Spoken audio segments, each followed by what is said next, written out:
যদি সংবিধান সংস্কার পরিষদ 270 দিনের মধ্যে তাদের দায়িত্ব সম্পাদন করতে না পারে, তাহলে গণভোটে পাশ হওয়া বিলটি স্বয়ংক্রিয়ভাবে অর্থাৎ আপনি সংবিধানের সংশ্লিষ্ট অনুচ্ছেদগুলোকে প্রতিস্থাপন করবে। ৭৫ জনের মধ্যে মেজরিটি ভোট হলেই সে সংস্কার আপনা আপনি কার্যকর হয়ে যাবে। সো আপনাদের ব্যাপার, আপনারা ইচ্ছা করলে নেন, না নেন। আজকে শপথ নিচে কতজন? শপথ নিচে মোট ৭৫ জন। এই ৭৫ জন দেখেন এখানে কোরাম কি লেখা আছে জানেন? দেখেন এখানে বলছে, শোনেন 10 নম্বরে পরিষদ কার্যক্রম পরিচালনার জন্য ন্যূনতম 60 জন পরিষদ সদস্যের উপস্থিতি প্রয়োজন হবে।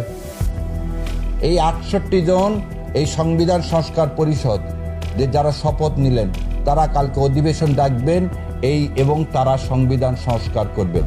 এবং যারা আপনারা বিএনপি যারা শপথ নিলেন না তারা আপনারা বাইরে থেকেই এখানে আরো একটা ইন্টারেস্টিং জিনিস আছে। কি বলছে জানেন?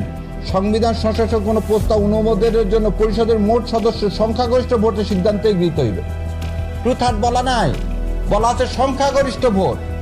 আমার 75 জন, 60 জনের কোরাম 75 জন ডাকবেন এবং যে কোনো সংস্কার তারা মেজরিটি ভোটে 75 জনের মধ্যে মেজরিটি ভোট হলেই সে সংস্কার আপনা আপনি কার্যকর হয়ে যাবে। সো আপনাদের ব্যাপার, আপনারা ইচ্ছা করলে নেন, না নেন। আপনাদের এই শপথ না নেওয়াতে এই জুলাই সনদ আটকাতে পারবেন না। আপনার আর জুলাই সনদকে যদি চ্যালেঞ্জ করেন, ভোট না, জুলাই সনদকে চ্যালেঞ্জ করেন, তাহলে আপনার পার্লামেন্ট ইলেকশন ইলিগাল হয়ে যাবে, তাহলে ইউনিট সরকার ইলিগাল হয়ে যাবে।